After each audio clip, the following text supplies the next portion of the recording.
The bitter wind cut across the Nebraska plains like a knife, whistling through the gaps in Margaret Grant's cabin walls as she huddled beneath her thinning quilt, wondering how many more nights she could survive without firewood.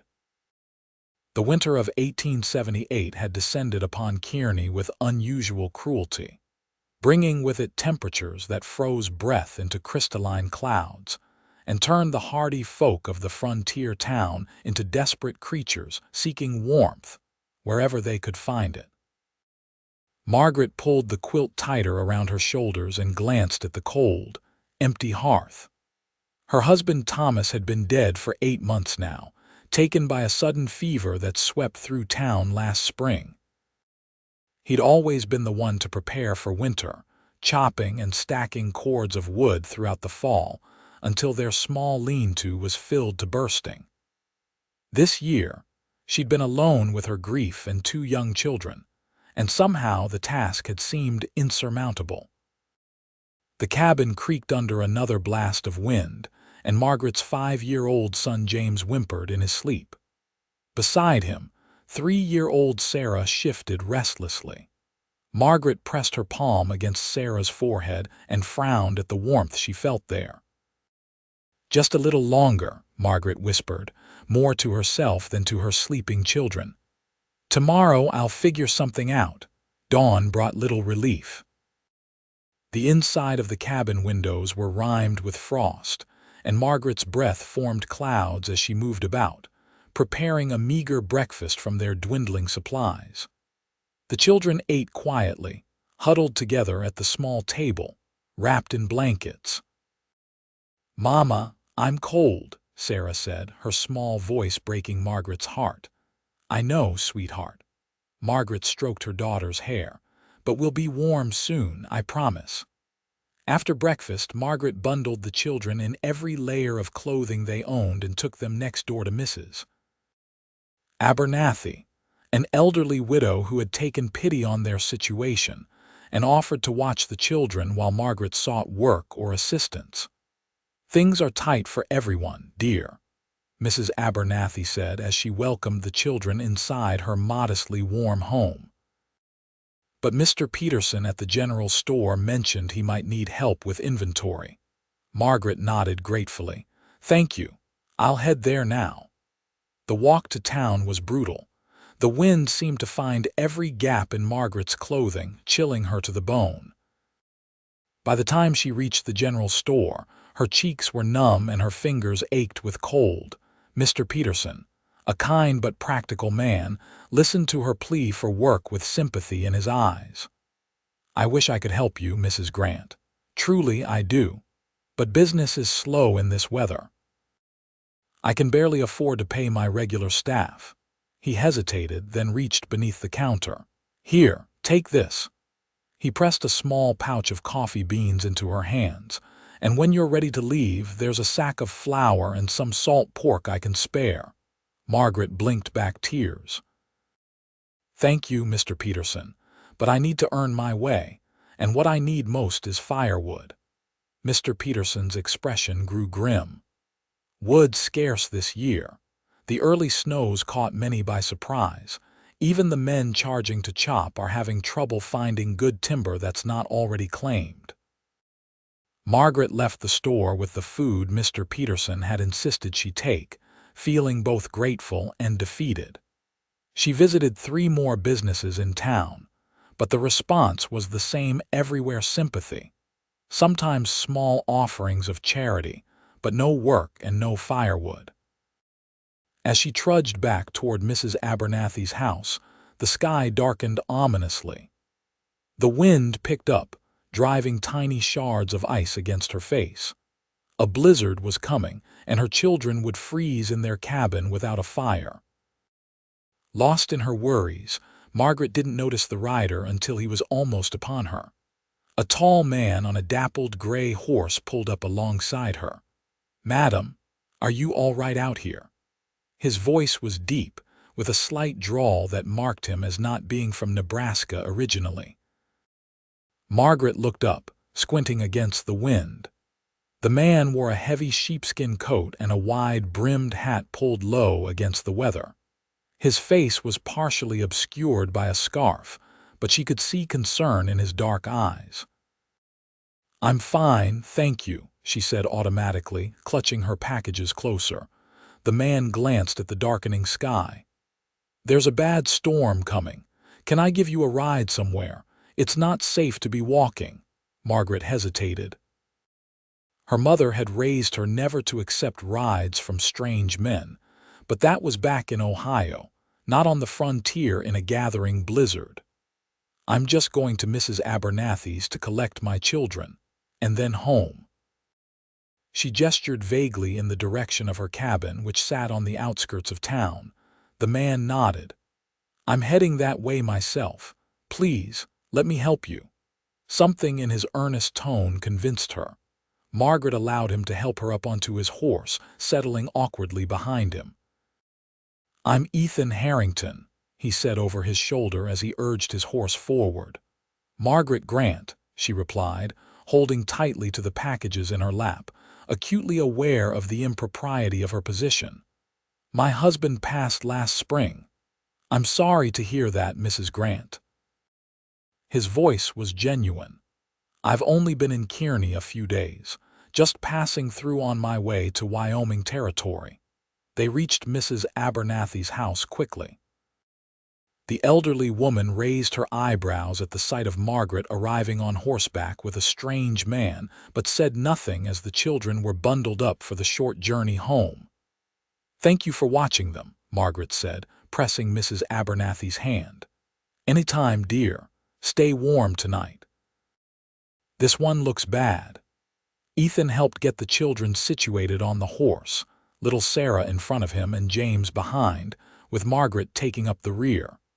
The journey to their cabin took only a few minutes, but by then the first fat snowflakes were beginning to fall. "Thank you, Mr. Harrington," Margaret said as they dismounted. "We're grateful for your kindness." Ethan looked at the small, weather-beaten cabin, then at the children's pinched, cold faces. His gaze fell on the empty woodpile beside the house. Understanding dawned in his eyes. "Mrs. Grant, do you have firewood inside?" Margaret flushed with embarrassment. "We'll manage." Ethan's expression turned serious. "No, madam, I don't think you will, not in this storm." He hesitated only briefly. "I've got nowhere particular to be, let me help you." Before Margaret could protest, he was leading his horse to the small lean-to beside the cabin, removing his saddlebags and the axe that was strapped to his saddle. "Get the little ones inside. I'll be right back." Margaret ushered her curious children into the cabin, grateful for the moment of privacy to collect herself. She hadn't expected help, certainly not from a passing stranger. And yet, as she watched through the frosted window, she saw Ethan Harrington leading his horse toward the tree line that bordered her property, axe in hand. An hour later, as the storm intensified, there came a knock at the door. Margaret opened it to find Ethan, covered in snow, arms laden with wood. "This is just the start," he said, stamping his boots. "I've cut more, but the storm's getting bad. May I come in?" Margaret stepped aside, letting him enter. He went straight to the cold hearth and began arranging kindling and wood. "You don't have to do this," Margaret said softly. Ethan looked up at her, his expression serious. "Yes, madam, I do. No one should be without fire in this weather, especially not children." He nodded toward James and Sarah, who watched him with wide, curious eyes from their blanket cocoon on the bed. Within minutes, Ethan had a fire blazing in the hearth. The immediate relief was palpable as warmth began to radiate through the small cabin. Margaret felt tears prick her eyes. "Thank you," she whispered. Ethan nodded, then headed back to the door. "I'll get more wood before it gets too bad out there." For the next 2 hours, as the blizzard raged, Ethan made trip after trip between the tree line and the cabin, bringing armloads of wood and stacking them neatly by the hearth. By the time he decided it was too dangerous to continue, the cabin was warmer than it had been in weeks.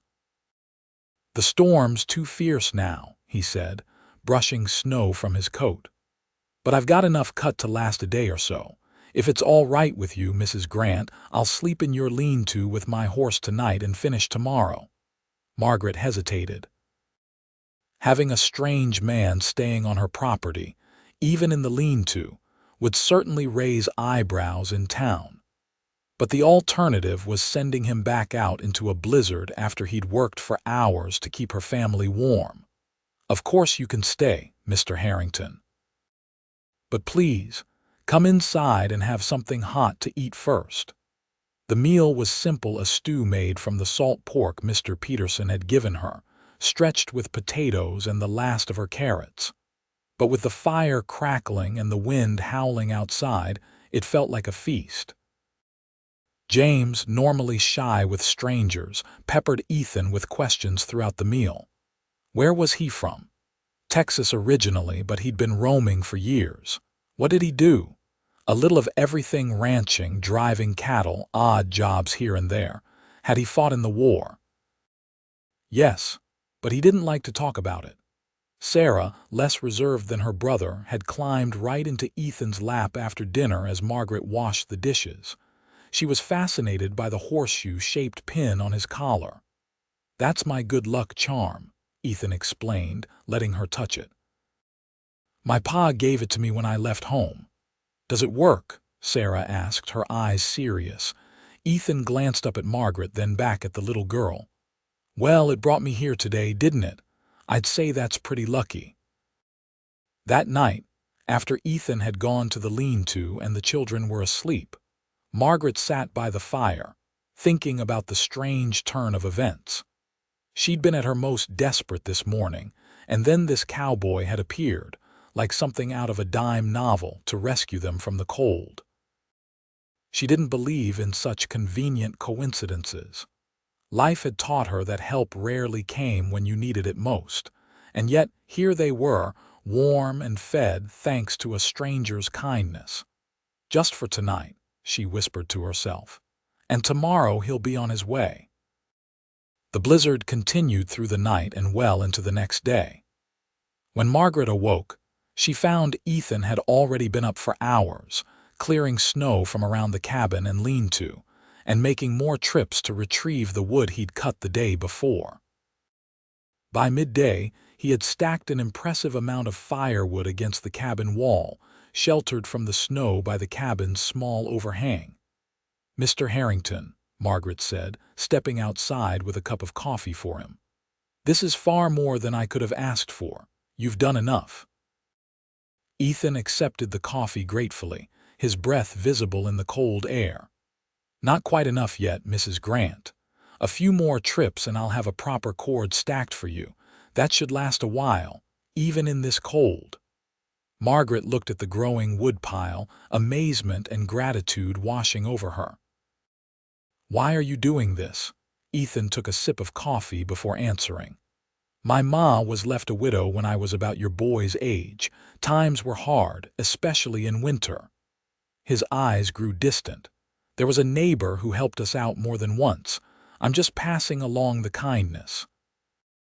By evening, the storm had finally abated, leaving behind a transformed landscape of pristine white. Ethan had finished stacking wood more than a cord, Margaret guessed neatly by the door of the cabin. He'd also repaired a loose shutter and fixed the latch on the lean-to that had been broken for months. "You've done so much," Margaret said as they sat down to another simple dinner. "I don't know how to thank you." "No thanks needed, madam," Ethan replied, but his smile was warm. "Will you be leaving tomorrow, then?" James asked, his disappointment evident. Ethan hesitated.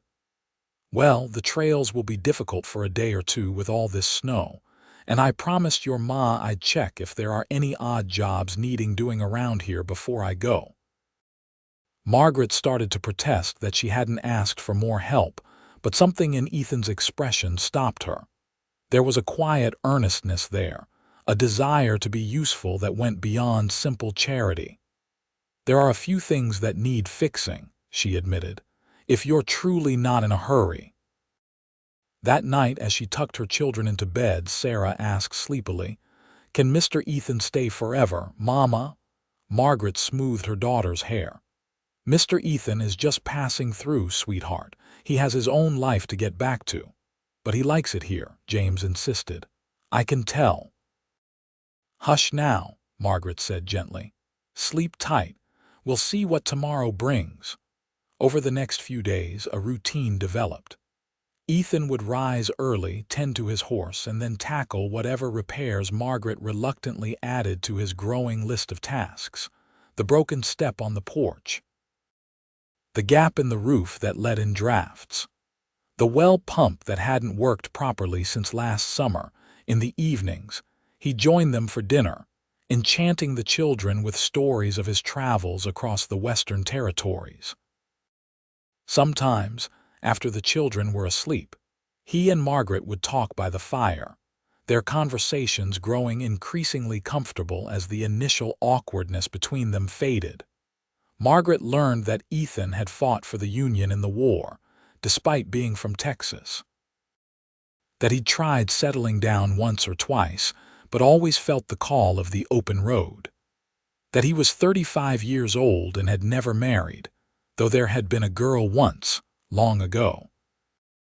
For his part, Ethan discovered that Margaret had come west with Thomas 6 years ago, leaving behind a comfortable life in Ohio for the promise of land and opportunity.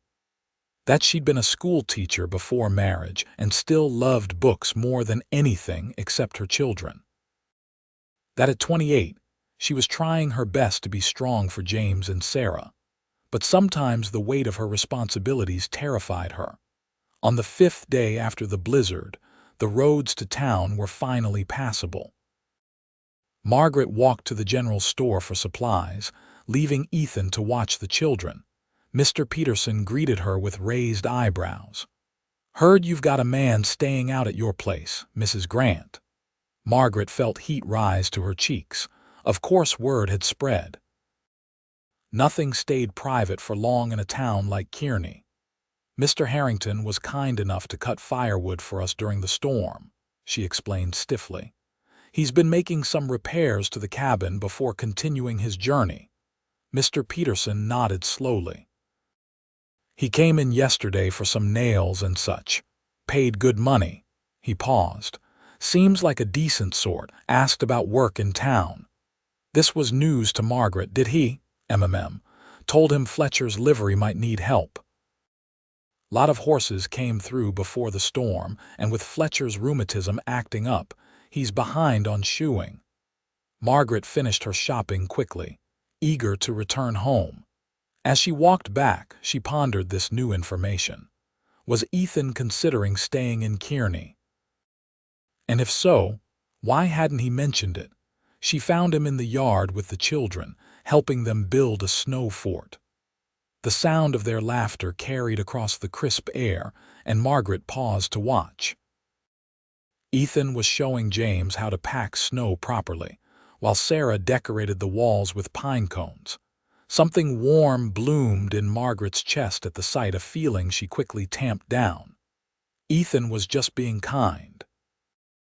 And even if he stayed in Kearney for work, that didn't mean anything would change between them. That evening, after the children were asleep, Margaret brought up what Mr. Peterson had told her. "Were you going to mention that you're looking for work in town?" she asked, trying to keep her tone casual as they sat by the fire. Ethan looked slightly embarrassed. "I was going to bring it up, just wanted to see if anything came of it first." "So you're thinking of staying in Kearney?" He poked at the fire, sending sparks up the chimney. "Maybe for a while. The winter makes traveling difficult, and I could use the money." He glanced at her. "But I wouldn't want to impose on your hospitality any longer than necessary." Margaret chose her next words carefully. "The children would be disappointed to see you go. And you, Mrs. Grant." His voice was quiet. "Would you mind if I stayed around a bit longer?" The question hung in the air between them, weighted with unspoken implications. Margaret stared into the flames, aware of her heart beating a rapid tattoo against her ribs.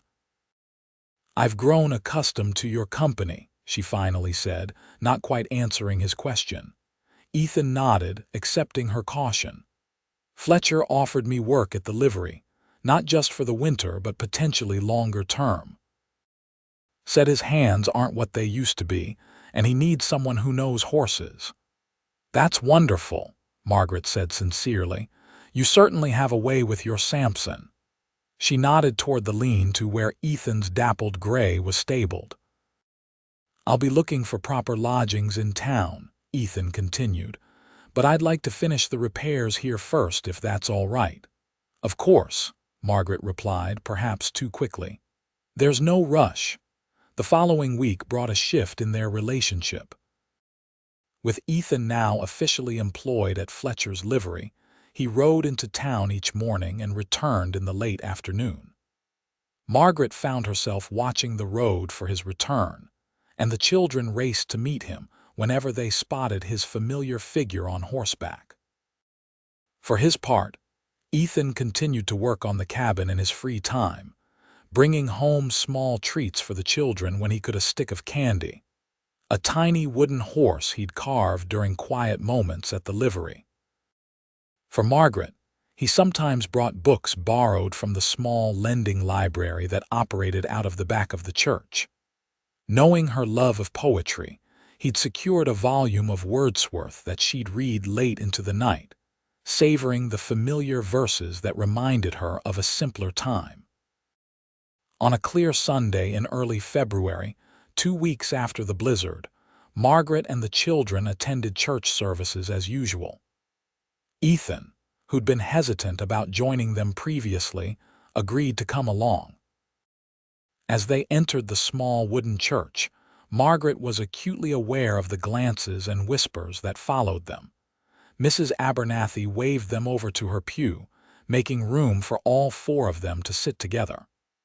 "Good to see you with company, Margaret," she said with a meaningful look at Ethan. Throughout the service, Margaret felt the weight of the congregation's curiosity. A widow with a strange man was bound to create gossip, especially when that man was as handsome and capable as Ethan Harrington. After the service, several townspeople approached them, introducing themselves to Ethan with thinly veiled interest. Reverend Wilson was more direct. "Mr. Harrington, good to have you with us today," he said, shaking Ethan's hand firmly. "I understand you've been staying at the Grant property." "Yes, sir," Ethan replied evenly.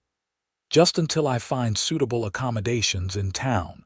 Mrs. Grant has been kind enough to let me use her lean-to while I've been helping with some repairs." The Reverend nodded, his expression neutral. "Very neighborly of her, and of you, to help a widow in need." He turned to Margaret.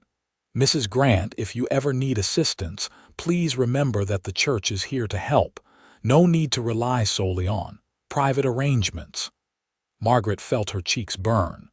"Mr. Harrington's help has been a godsend, Reverend, as you said, neighborly." As they walked home, Margaret was quiet, troubled by the Reverend's implications. Ethan seemed to sense her discomfort. "Perhaps I should look harder for lodgings in town," he said as they approached the cabin.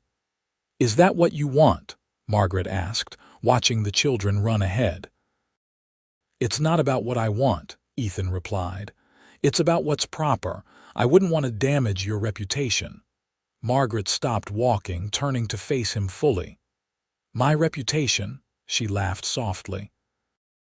"Mr. Harrington, I'm a widow with 2 children living on the edge of town, barely making ends meet. My reputation isn't exactly sterling to begin with." "That's not true," Ethan said firmly. "You're one of the most respected women in this town. I've heard how people talk about you, your strength, your dignity despite your circumstances." Margaret was touched by his defense but shook her head. "Nevertheless, what people think doesn't change what we know to be true. You've been nothing but honorable, and your help has meant everything to us." She hesitated. "But if you feel you should move to town, I understand." Ethan was quiet for a moment, his eyes searching hers, And if I don't want to leave, the question sent a flutter through Margaret's chest. Before she could respond, James called out, breaking the moment. "Mama, Mr. Ethan. Come quick. There's something wrong with the chicken coop."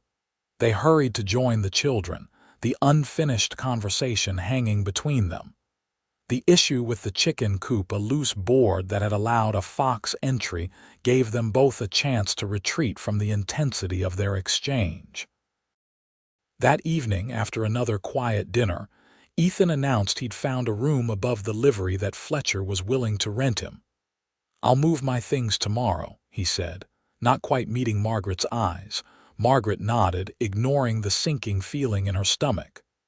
"That makes sense. You'll be closer to your work. But you'll still come for dinner, won't you, Mr. Ethan?" Sarah asked, her lower lip trembling. Ethan's expression softened as he looked at the little girl. "If your mama doesn't mind, I'd like that very much." "You're always welcome here," Margaret said softly. "After everything you've done for us." The next day, Ethan moved his few belongings to his new room in town. The lean-to seemed eerily empty without his presence, and the cabin oddly quiet that evening without his deep voice recounting tales for the children. True to his word, Ethan continued to visit regularly, coming for dinner most evenings and spending his day off helping with whatever needed doing around the property. But something had shifted between him and Margaret, a careful distance that hadn't been there before, as if they were both afraid of crossing an invisible line. February gave way to March, bringing with it the first hints of spring. The snow began to melt, revealing patches of brown earth beneath. Birds returned from their winter migrations, filling the air with their songs. With the changing season came new possibilities. Margaret had taken on sewing work from several families in town, adding a modest but steady income to their household. The general store had agreed to sell her preserves on consignment, and there was talk of the school needing a teacher's assistant when classes resumed in the fall. Ethan had become a fixture at Fletcher's livery, his skill with horses drawing customers from neighboring towns.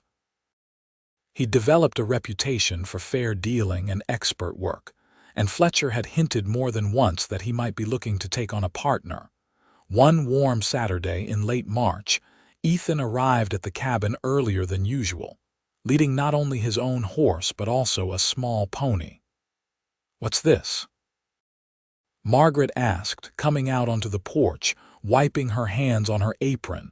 Before Ethan could answer, James and Sarah burst from the cabin, their eyes wide with excitement.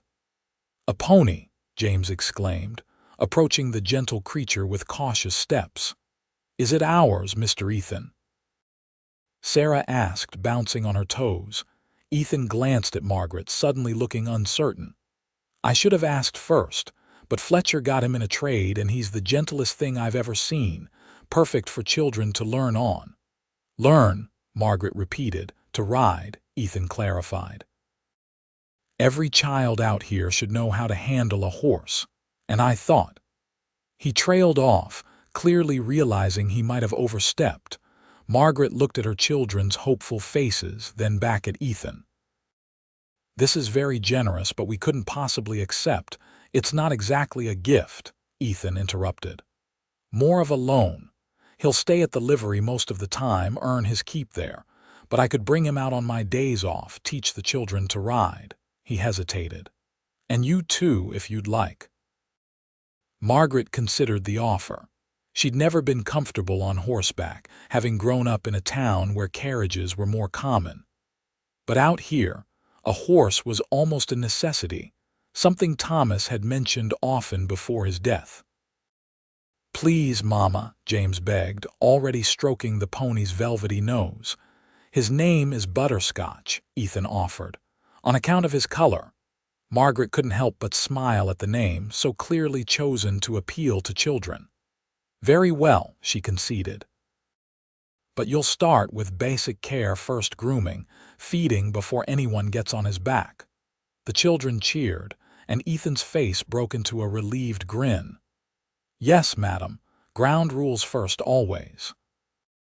The afternoon passed pleasantly as Ethan showed James and Sarah how to brush the pony, pick out his hooves, and offer him treats with a flat palm. Margaret watched from the porch, mending one of James's shirts, occasionally glancing up to observe the trio. There was something about seeing Ethan with her children that made her heart twist in a peculiar way. He was patient and gentle, never talking down to them, answering their endless questions with serious consideration. They, in turn, hung on his every word, eager to please him with their careful attention to his instructions. It was, Margaret realized with a pang, exactly the sort of scene she'd imagined when she dreamed of family life as a young woman before the hardships of frontier living had worn down those soft-edged fantasies. Later, as the children led Butterscotch around the yard under Ethan's watchful eye, he came to sit beside Margaret on the porch steps. "They're natural horsemen," he said, nodding toward James and Sarah. "Smart, too, listen well." "They adore you," Margaret replied quietly. "You've been so good to them." Ethan was silent for a moment, watching the children. "I never thought much about having a family of my own," he finally said. "Always figured I wasn't the settling type." Margaret glanced at him, curious about this unexpected confession. "And now?" He met her gaze, his dark eyes serious. "Now I'm not so sure." He cleared his throat. "Mrs. Grant, Margaret, I've been wanting to talk to you about something." Margaret's heart began to race, but before Ethan could continue, they were interrupted by Sarah's excited shout. "Look, Mama. I'm doing it all by myself." The moment broken, they both turned to watch as Sarah led the pony in a small circle, her face alight with pride. "Wonderful, sweetheart," Margaret called, rising from the steps. "But I think it's time for Butterscotch to rest now, and we need to start supper." As they prepared the evening meal together, something that had become a comfortable routine, Margaret wondered what Ethan had been about to say. He seemed distracted now, quieter than usual as he helped the children wash up. It wasn't until after dinner, when the children were occupied with a game of checkers, that Ethan gestured for Margaret to join him on the porch. The evening was mild, with a gentle breeze carrying the scent of awakening earth. Stars were beginning to appear in the darkening sky, and somewhere in the distance, a whippoorwill called. "I've been offered a job," Ethan said without preamble. "A good one with the potential to become something more permanent." Margaret felt a flutter of apprehension. "Is it far from here?" "No," Ethan replied, a small smile playing at the corners of his mouth. "Not far at all. Fletcher wants to make me a partner in the livery, said his joints aren't getting any younger and he needs someone to take on more of the physical work." Relief washed over Margaret. "Ethan, that's wonderful news. There's more," he continued, his voice growing serious. "Fletcher's sister owns a small house on the edge of town, the yellow one with the white fence. Do you know it?" Margaret nodded. She'd admired that house many times, with its neat garden and covered porch. "She's moving to live with her daughter in Kansas City, and Fletcher says I could rent it from her. It's a good size, 2 proper bedrooms and a kitchen that gets morning light." He paused. "Too big for just one person, really." Margaret's heart began to pound so loudly she was certain Ethan must hear it. "Oh," was all she managed to say. Ethan turned to face her fully. "Margaret, I know this might seem sudden, though Lord knows it doesn't feel that way to me. I've been thinking about this for weeks now." He took a deep breath. "I care for you, and for James and Sarah, more than I ever thought possible." Margaret felt tears spring to her eyes, but she remained silent, letting him continue. "I'm not Thomas, and I would never presume to replace him in your heart or in the children's memories. But I believe I could be a good husband to you and a good father to them if you'd give me the chance." The tears spilled over now, running unchecked down Margaret's cheeks. "Ethan, you don't have to answer right away," he hastened to add. I know it's a lot to consider. I just wanted you to know that I'm staying in Kearney, regardless of your answer. I won't abandon you or the children, even if you decide you don't want to marry me." Margaret laughed softly through her tears. "You haven't actually asked me anything yet." Ethan looked startled, then laughed as well. "You're right." He reached for her hand, his expression growing solemn again. "Margaret Grant, would you do me the honor of becoming my wife?" Margaret looked at their joined hands, then up into Ethan's hopeful face. She thought of that first day, when he'd appeared like an answer to a prayer she hadn't dared to utter. Of the wood he'd chopped and stacked by her door, saving them from a cold that might have claimed their lives. Of all the days since his patience with the children, his respect for her independence, his quiet strength that never demanded but always supported. "Yes," she said simply. "Yes, I will marry you, Ethan Harrington." His face broke into a smile that transformed his entire countenance. Without hesitation, he leaned forward and kissed her, a gentle, questioning kiss that deepened when she responded with equal fervor. When they broke apart, both slightly breathless, Margaret rested her forehead against his. "The children will be overjoyed. Should we tell them tonight?" Ethan asked, his voice husky. Margaret nodded, suddenly eager to share their happiness. They went inside to find James and Sarah still engaged in their checkers game, arguing good-naturedly over whose turn it was. "Children," Margaret said, her voice trembling slightly with emotion. "Mr. Ethan and I have something important to tell you." Both children looked up, their expressions curious. Sarah, always quick to read emotions, immediately noticed their joined hands and her eyes widened. "Mr. Ethan has asked me to marry him," Margaret continued, "and I've said yes. He's going to be part of our family now." There was a moment of stunned silence, and then Sarah let out a whoop of joy, launching herself at Ethan with such force that he had to take a step back to keep his balance. "Does this mean you're going to be our papa?" she asked, her small arms wrapped around his waist. Ethan looked at Margaret, then down at Sarah with a tender expression. "If you'd like me to be." "Yes, please," Sarah exclaimed. James approached more cautiously. "Will we live in a different house?" he asked, his practical nature asserting itself. "We will," Margaret confirmed. "A nice house closer to town with a proper fence and a garden. And Butterscotch can visit whenever you want," Ethan added. "There's even a small stable out back." This seemed to seal the deal for James, who broke into a smile and joined his sister in hugging Ethan. Margaret watched, her heart so full it felt like it might burst. Later that night, after the children were finally asleep, their excitement having made bedtime a more prolonged affair than usual, Margaret and Ethan sat by the fire, making plans for their future. "Reverend Wilson can marry us next month," Margaret said, still hardly believing this turn of events. "That will give us time to prepare the house and move our things. And for me to court you properly," Ethan added with a smile. "I feel like we've done everything backward." Margaret laughed softly. "Nothing about our lives has been conventional. Why start now?" Ethan's expression grew more serious. "I want to do right by you, Margaret, by all of you." He took her hand, his thumb tracing gentle circles on her palm. "When I stopped here during that storm, I was just passing through like I'd been doing for years. I never expected to find a home. And I never expected to love again," Margaret admitted, the words slipping out naturally as if she'd been saying it all along. Ethan's eyes darkened at her declaration. "I love you too," he said hoarsely. "More than I thought possible." This time when he kissed her, there was a new urgency to it, a promise of the life they would share once they were wed. Margaret allowed herself to sink into the sensation, grateful beyond words for the twist of fate that had brought this man to her door on that cold winter day. The following weeks passed in a blur of activity.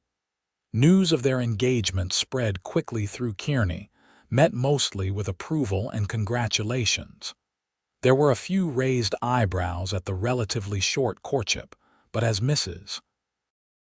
Abernathy pointed out to anyone who would listen, when you get to my age, you realize that life's too short to waste time when you've found something good. Fletcher was particularly pleased, having already considered Ethan as good as family. He insisted on hosting a small engagement dinner at the town's only restaurant, inviting a few close friends to celebrate with them. The house now officially theirs to rent with the option to buy required some cleaning and minor repairs, but was in good overall condition. Margaret found herself visiting almost daily, measuring for curtains and planning where their meager furniture would fit. Ethan, for his part, worked extra hours at the livery to earn money for new household items they would need. He also spent time with James, teaching him not only about horses but also the basics of carpentry and other skills that Thomas had not lived long enough to pass on. Sarah attached herself to Ethan like a shadow whenever possible, her adoration evident in the way she proudly told everyone she met. "Mr. Ethan is going to be my new papa, but he says I can still remember my first papa too, because that's important." April arrived with an explosion of wildflowers across the prairie and the promise of new beginnings. On the second Saturday of the month, Margaret stood in Mrs. Abernathy's spare bedroom, nervously smoothing the front of her new dress, a dove-gray silk that had stretched their budget, but that Ethan had insisted she deserved. "You look beautiful, dear," Mrs. Abernathy said, adjusting the simple wreath of spring flowers that adorned Margaret's hair. "Absolutely radiant. I feel like I'm dreaming," Margaret admitted. 8 months ago I thought my life was over when Thomas died, and now you've been blessed twice," the older woman finished for her. "Some people never find love even once. You're one of the lucky ones." A knock at the door revealed James and Sarah, both scrubbed and dressed in their Sunday best. Sarah carried a small bouquet of wildflowers matching the ones in Margaret's hair. "Mama, you look like a princess," she breathed, her eyes wide. "Mr. Ethan is at the church already," James reported importantly. "And he looks very nervous." Margaret smiled, taking a deep breath to calm her own fluttering nerves. "Then we shouldn't keep him waiting, should we?" The walk to the church was short, with several townspeople calling out good wishes as they passed. Margaret held tightly to her children's hands, grateful for their solid presence grounding her in this moment that still felt somehow unreal. The church was filled with familiar faces, not just friends, but many of Ethan's customers from the livery and people from town, who had helped Margaret in the months after Thomas's death. At the front stood Ethan, looking more handsome than she'd ever seen him in a new suit, his dark hair neatly combed, his eyes finding hers the moment she entered. The ceremony itself was brief but meaningful. Reverend Wilson spoke of new beginnings and God's grace in bringing people together.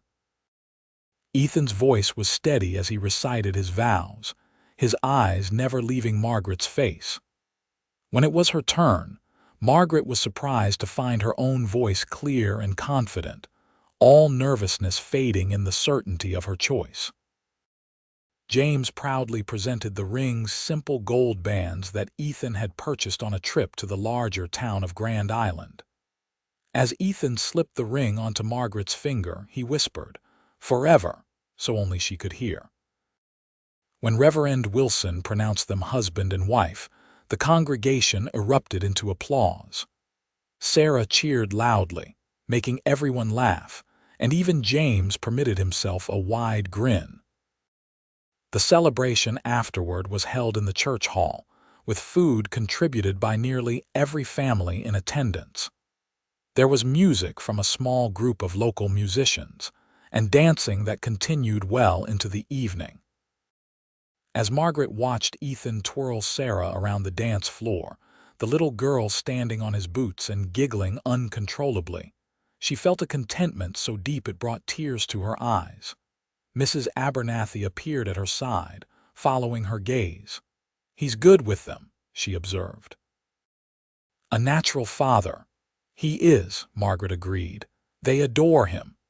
"And he adores you," the older woman added with a knowing smile. "Never seen a man look at a woman the way he looks at you, like you hung the moon and stars." Margaret blushed, but couldn't deny the truth of the statement. Ethan's love was evident in everything he did, from the grand gesture of the house to the small daily kindnesses that had become so much a part of their lives. Later, as the celebration wound down, Ethan found Margaret sitting with a sleepy Sarah in her lap. "Ready to go home, Mrs. Harrington?"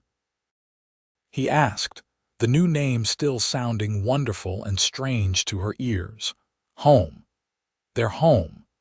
The little yellow house with the white fence that was waiting for them, where Mrs. Abernathy had taken James earlier when he'd grown tired, where they would begin their life together as a family. "Yes," Margaret said, rising with Sarah in her arms. "I'm ready." The spring and summer of 1879 passed in a haze of happiness for the newly formed Harrington family. The yellow house quickly became a true home, with Margaret's touches evident in every room, from the curtains she sewed herself to the wildflower arrangements that adorned the table during warm months. Ethan proved to be an exceptional husband and father, his natural patience and strength complementing Margaret's nurturing nature.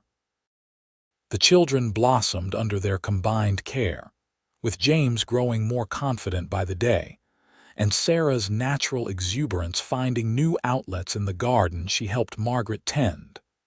By late summer, Fletcher had made good on his promise to make Ethan a partner in the livery. The business was thriving, with Ethan's reputation for quality work spreading throughout the surrounding area. They'd even hired a young apprentice, giving Ethan more time to spend with his family. It was during a warm evening in early September, as they sat on their porch watching the children chase fireflies in the yard, that Margaret shared her news. "Ethan," she said softly, taking his hand, "I've been to see Dr. Miller today." Ethan turned to her, immediate concern in his eyes. "Are you unwell?" Margaret smiled, squeezing his hand. "Not unwell, no, in fact, quite the opposite." She took a deep breath. "We're going to have a baby." Ethan's expression transformed from concern to wonder in an instant. "A baby," he repeated, his voice filled with awe. "You're sure?" "The doctor is. Expected sometime in late March, he thinks." Ethan let out a whoop of joy that brought the children running to see what the excitement was about. When told the news, Sarah danced around the porch, declaring that she would be the best big sister ever, while James thoughtfully asked where exactly the baby would sleep. That night, as they lay in bed, Ethan's hand resting protectively over Margaret's still flat abdomen, he whispered, "Thank you." "For what?" Margaret asked, turning her head on the pillow to look at him. "For this life," he replied simply. "For our family, for letting me love you." Margaret placed her hand over his. "Do you ever think about how different things might have been if you hadn't stopped at our cabin during that storm?" Ethan was quiet for a moment. "I try not to," he finally said. "The thought of never finding you, never knowing this happiness, it's too difficult to consider. It seems impossible that something as simple as chopping firewood could change our lives so completely," Margaret mused. Ethan chuckled softly. "Not just any firewood. A whole cord stacked by your door." He kissed her temple. "Best work I ever did." "And to think you were just passing through," Margaret added with a smile. "I'm glad I stayed," Ethan whispered against her hair. "So am I," Margaret replied, turning in his arms to kiss him properly. "So very glad." The winter of 1879 into 1880 was milder than the previous year, for which Margaret was grateful as her pregnancy progressed. The cabin where she had nearly frozen with her children stood empty now, rented occasionally to travelers, but mostly serving as a reminder of how far they had come. As Christmas approached, Ethan surprised the family by bringing home a beautiful pine tree, setting it up in the corner of their cozy parlor. Together, they decorated it with paper chains made by the children, candles in special holders, and a few precious glass ornaments that had been Margaret's mother's. On Christmas morning, after the children had opened their gifts, practical items like new boots and warm clothes, along with a wooden train for James and a rag doll for Sarah, Ethan presented Margaret with a small package. "What's this?" she asked, already emotional from the joy of their first Christmas together. "Open it and see," Ethan urged, his eyes twinkling. Inside was a delicate silver locket. When Margaret opened it, she found a tiny lock of hair from each of the children on one side and a small piece of paper on the other with room for more. "For our family," Ethan explained. "Past, present, and future." He pointed to the paper. "That's from the first letter you wrote me, remember? When I went to Grand Island for supplies last month." Margaret remembered. "She'd written, 'Hurry home to us. We miss you terribly when you're away.'" "It's perfect," she whispered, tears filling her eyes. "Help me put it on." As Ethan fastened the clasp behind her neck, his fingers lingering on her skin, Margaret felt a wave of contentment wash over her. This was what happiness felt like, this quiet certainty, this belonging. The new year brought increasing anticipation as Margaret's time grew closer. The baby's room was prepared, a small space adjoining their bedroom that had previously been used for storage. Ethan had painted it a soft yellow and built a cradle with his own hands, working on it during evenings by the fire. Sarah talked endlessly to her mother's growing belly, telling the baby about all the wonderful things awaiting it outside. James took his future role as big brother seriously, asking Ethan to teach him how to be strong and brave for the new baby. On a cold but sunny day in late March, Margaret went into labor. Mrs. Abernathy came to watch the children, while Ethan paced anxiously outside the bedroom where Dr. Miller attended to Margaret. After several hours of labor, mercifully shorter than with either James or Sarah, Margaret gave birth to a healthy baby boy.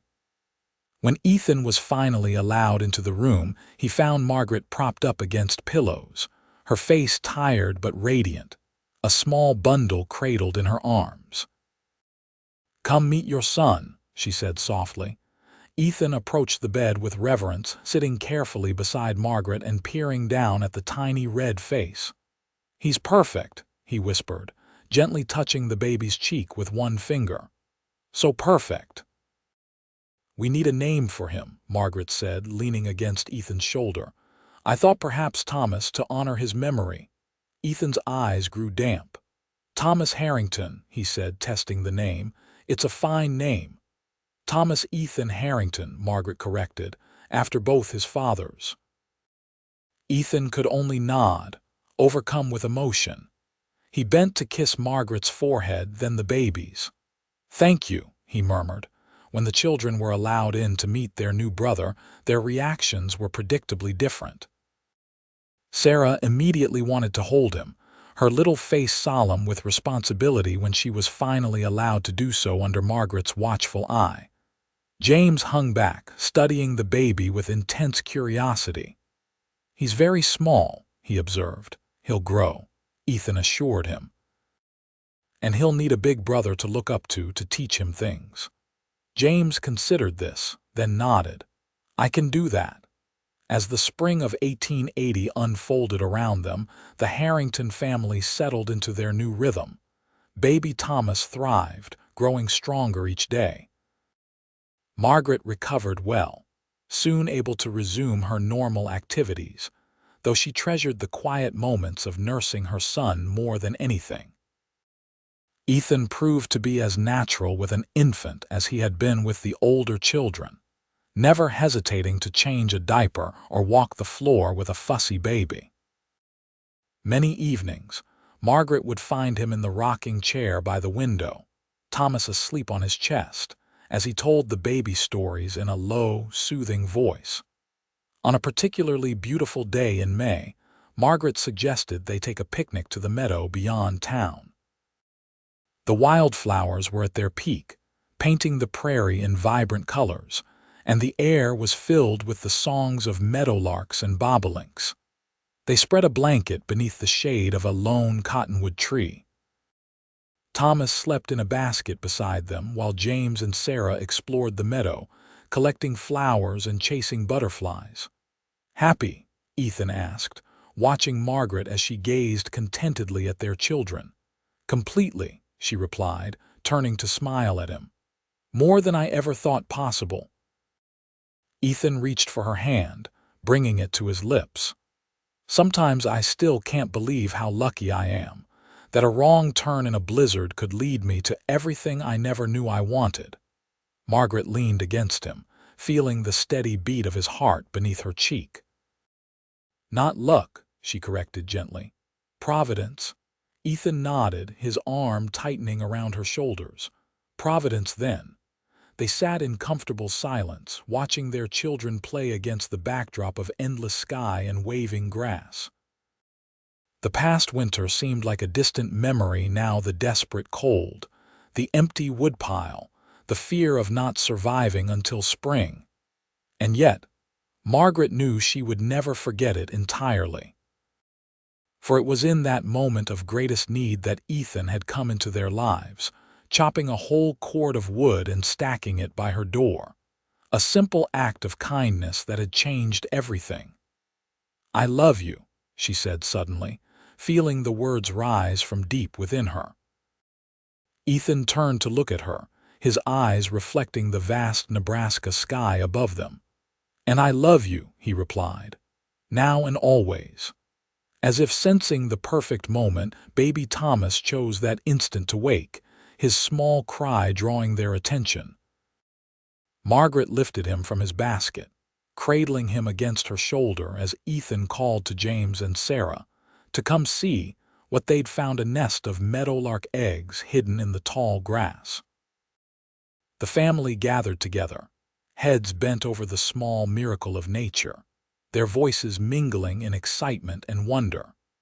And Margaret, holding her youngest child while surrounded by the rest of her family, thought that this moment of perfect belonging was worth every hardship she had endured. For the cord of wood that had saved them from the cold had been just the beginning. The true gift had been the man who chopped it, and the love that had bloomed between them, as enduring and essential as the warmth of a fire on a winter's night.